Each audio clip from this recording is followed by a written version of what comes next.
Hey, what's going on, Guardians? My name is the Black Link, and the Solstice of Heroes for 2020 has been unveiled. Earlier today, we got the release trailer for the Solstice of Heroes event set to start next Tuesday, August 11th, and go all the way until September 8th, 2020. And I've got to say, the premier Destiny 2 summer event is looking pretty good. We're going to be traversing some familiar grounds here with the return of the European aerial zone. We'll have a new set of armor and ornaments to grind towards. And there will, of course, be new challenges and triumphs to earn. And as you got to see from the trailer right there, we're going to have a really cool looking new armor set to get. Of course, you'll be able to upgrade that armor via the completion of specific challenges in the game. We'll talk about that a little bit later in this video. You'll be able to upgrade the armor the way it looks. There are going to be ornaments for it and all kinds of really neat things to earn when this event goes live.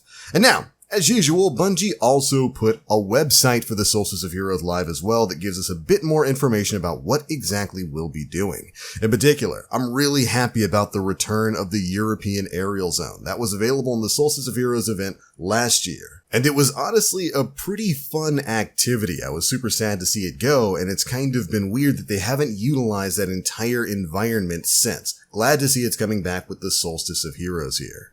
Here we are. If we take a peep at the Bungie official website for the Solstice of Heroes, we'll have a link to this down in the description box below. It is going to be a free event for all players of Destiny 2. The annual tradition to honor the sacrifices of Guardians everywhere has come again. Ava has returned to the tower and awaits you near the Statue of Heroes. Gather and celebrate the resilience of humanity's foremost defenders. Then, of course, we'll be able to fly the friendly skies of the European aerial zone and take on the Hive, Cabal, and Fallen. Once you've dispatched your foes in this 3-player match-made activity, set out across the EAZ in search of treasure chests. The more bosses you defeat, the more rewards you'll earn. And that's really the way the EAZ works. If you weren't around last summer when the European aerial zone was previously available, here's how that activity is going to work. It's a match-made activity in a brand new area, at least to you if you didn't play it last year. It's really cool. It's kind of like a floating part of the EAZ. It's a match-made activity that you'll queue for in the tower, and once you're inside, you'll fight a mixture of Hive, Cabal, Fallen, and Taken enemies. So when the activity starts, players will need to defeat as many mini-bosses as possible before time expires. These mini-bosses will pop up all over the place, at which point a final boss is going to spawn. And then, after you've defeated the final boss, you'll be able to set out across the EAZ in search of treasure chests, all of which will drop you a myriad of rewards, including stuff like enhancement cores and other upgrade materials. Now, the number of treasure chests that are going to be available is going to be based on the number of mini-bosses you take down. So the more mini-bosses you beat, the more chests and rewards you'll get at the end of the activity. This was a great idea and a really fun activity last year, and I'm super psyched to see that it's returning. Next up, we've got a section titled Elements of Honor. Each day, the event will feature either Solar, Arc, or Void. Eliminate enemies throughout the game with the matching element, then return to the tower to craft and upgrade your armor. Reach the Majestic level and your armor will begin to glow as you reveal the light within. Now, this is actually something we had a bit of forewarning on thanks to some of the data mining that's happened with Destiny 2. We actually know what some of the challenges are going to require of Guardians in order to upgrade their armor. I'm going to put some of those up on the screen now. Again, this information was data mined way back at the beginning of the season of Arrival, so of course everything is subject to change, but it looks like some of the challenges are going to be completing a Nightfall the Ordeal Strike on Master difficulty, completing a Nightmare Hunt on the Moon, completing the Pit of Heresy on the Moon, winning matches in Trials of Osiris, and defeating the final boss in Altars of Sorrow. And those could potentially be some of the challenges in order to finally upgrade your Majestic armor for Solstice of Heroes this time around. But alright, moving on. The next section we've got is Heroism Rewarded. Raise your power level by earning Solstice key fragments and unlocking Solstice packages containing powerful gear and new armor upgrades. Increase your collection score for the year and continue your Moments of Triumph journey by collecting 2 additional triumphs.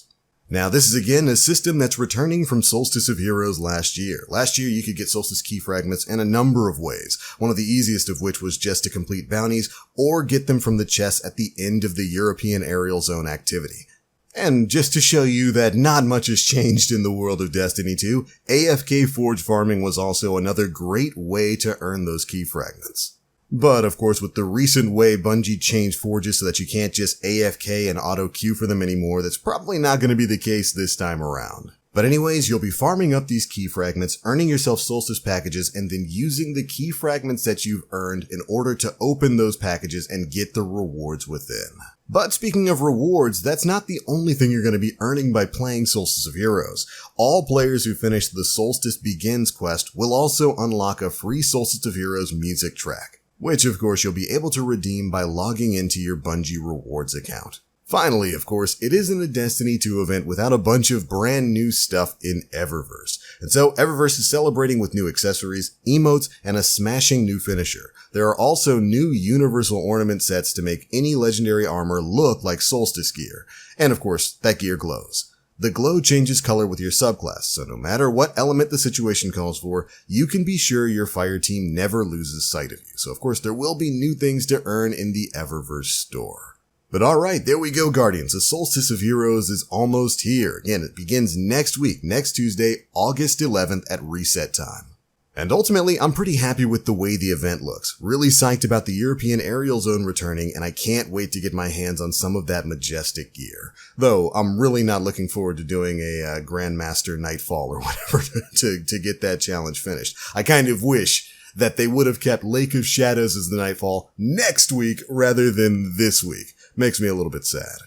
And of course, the one thing I want most of all from this Solstice of Heroes is for the armor not to be completely worthless the moment Beyond Light comes out. Granted, they did say that there's going to be an Eververse option to make any of your armor look like the glowing Solstice gear, so I guess that's Bungie's way of kind of getting ahead of the cart this time, rather than just making us grind out for a bit of armor that's going to be immediately invalidated by new content, and just making it universal as an ornament, so I guess we know what to expect there.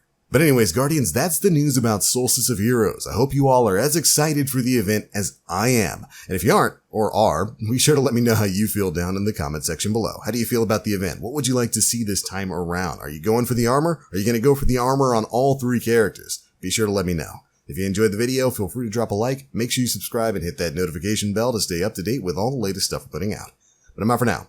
Thank you all so much for watching. And as always, I am the Black Link. You Guardians, stay frosty.